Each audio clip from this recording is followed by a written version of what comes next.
An AEW star may sue over a leaked WWE photo, apparently. A SmackDown superstar is set to receive a big push after WrestleMania. Yeah. And Cody Rhodes has discussed the idea of possibly splitting the two big titles in WWE. More on that in this video. Hello, everybody. We are back again with more wrestling news. Ricky Starks is considering, apparently, suing over that leaked photo of him. You remember at the Royal Rumble when Cody was there at the Rumble and we saw Ricky Starks was there with him in a grainy, really suspicious looking bit of security footage that made it look far more sinister than it actually was, which was just someone supporting his friend. Jack, it definitely means that Ricky Starks is in talks with WWE and he's going to sign for them later this year.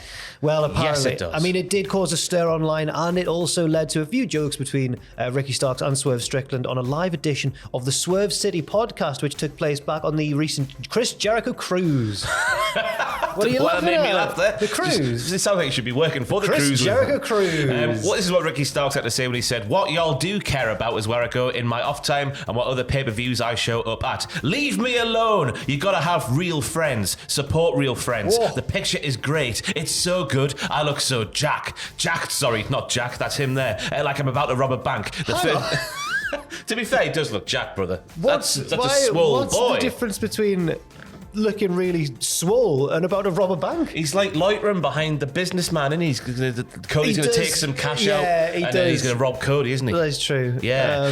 The first 48. That's what it was. I don't know what that means. Film or something. Is it? I don't know. The picture here is three. Oh, is it something? Is it like Crime Watch? Because it's the first 48 hours after a crime, the time you're most likely to catch a criminal. I don't know. That makes sense then. The picture here is three suspects that we found a connection to a murder back in June last year. If you have any information about these three, please let us know. It sounds like they were having a right laugh about this photo, but then he switched to a slightly more serious tone and said, "I'm in the process of maybe suing the Alamo Dome and getting some money out of it, because how are you a security guard and you go, you know what I got? Rewind the tape. Let me show you real quick." It just sounds like Jamie Carragher, Gary Neville's got the big video machine out. Let's roll that back. Stop that there. There is Ricky Starks. I wonder if he's still joking, just in a slightly more serious tone there, because at first when I read this, I thought, come on, Ricky, it's not that bad. But then I thought about the way that people are if one of us just tweets an opinion about WWE or AEW, and I can't begin to imagine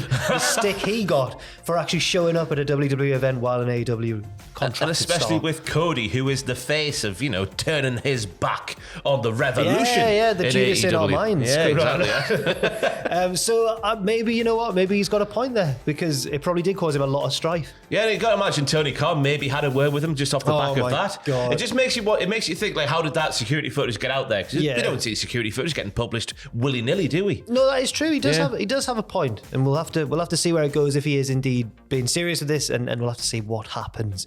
Right. Huge news now, absolutely huge. This is according to WrestlingNews.co, who are reporting that a certain SmackDown superstar is set to get a big push following WrestleMania 38, and it's none other than LA Knight. Yeah! Oh, right. Wrestling News Co. They say, we're told people in positions of power in WWE are very happy with his work, and they are happy with the crowd reactions he's getting at the live events and the SmackDowns, I should add in. They're getting that guttural manly cheer like he's a sexy boy. I don't know. Knight was one of the names brought back several months ago by Paul Triple H Levesque, and the belief among those we speak to is that Levesque wants to do more with Knight after WrestleMania. We haven't heard if this means that if he would be in line for a title program with whoever is the WWE champion, but it's worth noting that Knight will be on Raw tonight. I guess that was Monday, wasn't it? And it looks like he will be wrestling Cody. He did wrestle Cody. He did. It was a nice little match. A valiant effort. It was that suplex off the top rope. I was like, whoa. Oh, he leapt up there like Brock Lesnar, Shelton Benjamin. Insert very good wrestler there. Absolutely. So that is a sign of perhaps they might be looking at doing Knight versus Rhodes again later down the line. Another thing that WrestlingNews.co say they were told about LA Knight is that people in the company were very happy with how he handled the creative presented to him for his feud with Bray Wyatt. Some felt the storyline would hurt him, but he ran with everything that was presented to him, and that has not gone unnoticed. He's also been getting, they reiterate, great crowd reactions at the live events. He's cutting long promo at the live events as well. I saw the little promo, a fairly chunky promo we did at MSG, and he's just got the crowd in the palm of his hand. He's a throwback, and he stands out because of it. He is good. He reminds me of like a football team that's not doing very well in the league. It's flagging, like it's a bit bad. But he's the one player who all the pundits are like, he's trying, he's doing his best here. He's a creative powerhouse in that number 10 position, because the feud with Bray Wyatt was bad. Yeah. But he really did, as it says here, he did just kind of try and make the most of it. Well, he carried it, didn't he? He carried the entire feud. Like, Wyatt would come up and he would do some sort of weird, spooky bollocks that wouldn't really lead anywhere or develop things or push the storyline forward. But LA Knight would go out there and cut a promo about Wyatt that did. And I thought he carried the feud for both men. And Uncle Howdy as well. Even knowing that by the end of it, he was going to end up looking like a sucker MC. Yeah. Yeah. I don't know why I've said that. Right. Also, a WWE star apparently almost missed a SmackDown taping. This is according to Mike Johnson of PW Insider, who says that sources indicate that Drew McIntyre was extremely ill all last week and wasn't actually cleared to compete to return to the ring until after he arrived at the taping and was examined by the company's medical team.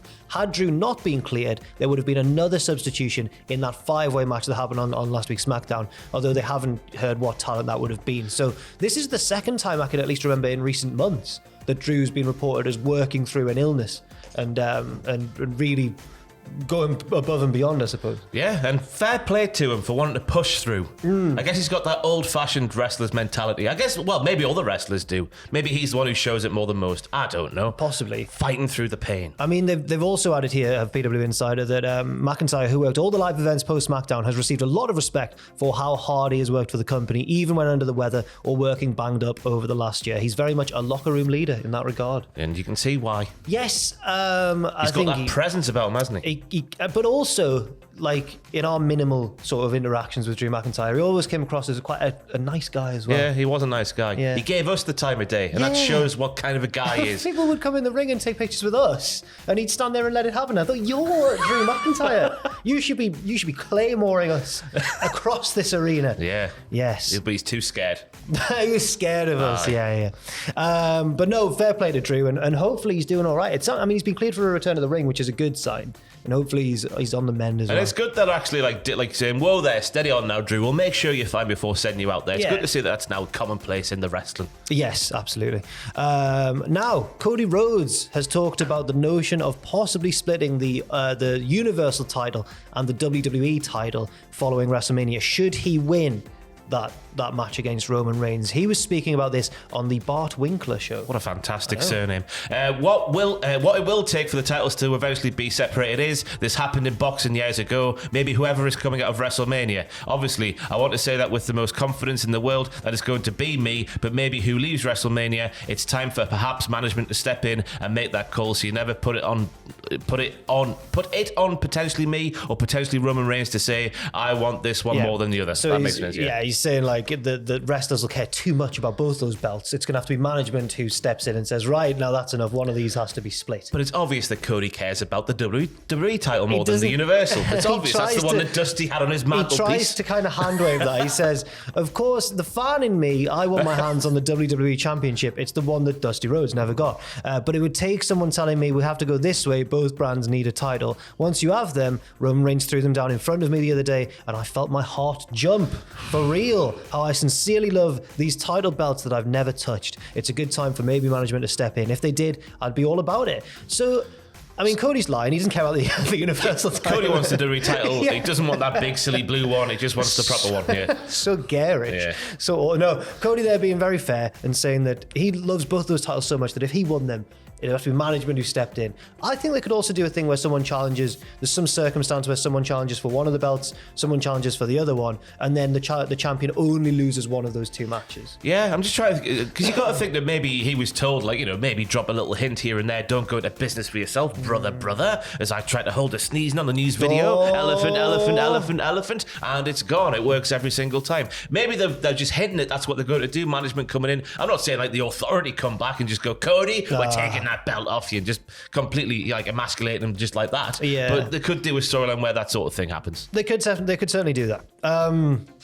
Right, one of the big storylines, not one of the big storylines, one of the big real talking points heading into WrestleMania is the status of Bray Wyatt after he missed a recent WWE live event, the big one at MSG, due to, according to, I believe it was Fightful Select reported this, an unknown physical issue. They couldn't work out what it was. There were also rumors of like a creative dispute, but I think that was born more out of the recent storyline with Bray Wyatt and the fact that it's not been received too well. But Fightful say, as far as they know, it's a physical issue.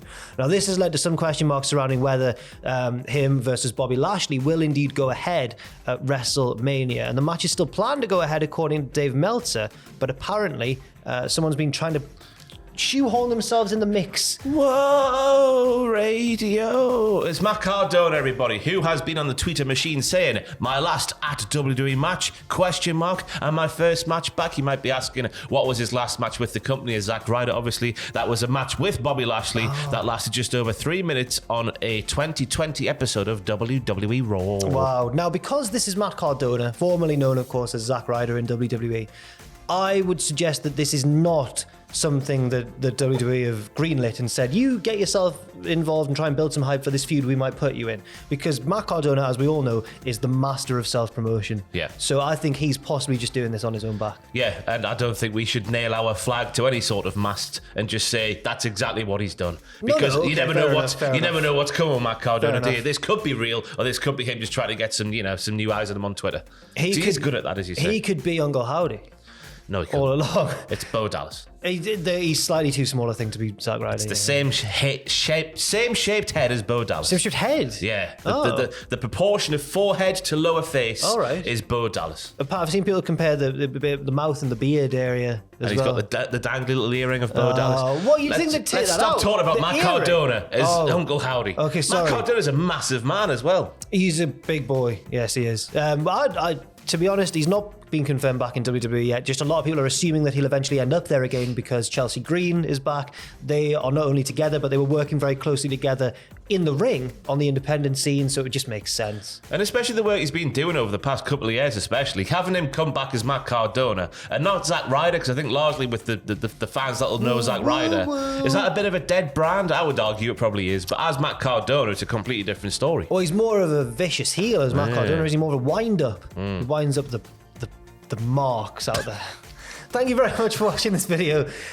Leave your thoughts and opinions in the comment section down below and check out our earlier news video on this very channel as well. Adam Pacitti will be streaming his ongoing career mode in WWE 2K. I watched a bit of it to see what you meant about his ring attire. They ignored it and they took it all off him. He created it all. Then he comes out with a padlock around his neck on a chain, and it's like, it's the lock. Oh. Yeah. Well, that's a shame. Well, it's an interesting career mode. He spent ages doing that. I watched all of the creation process. I'm assuming that once he gets a bit further in the storyline, because there's been backstage dialogue where he's been like, I just want to be myself. Oh, you'll stop being the lock. You'll stop being the lock, and you'll stop being glittery, metallic Union Jack waistcoat. Tory, Tory character, yeah. Thank you very much for that. On youtube.com/cultaholic/live from 9 p.m. GMT. Thank you very much for watching, and we'll see you very soon.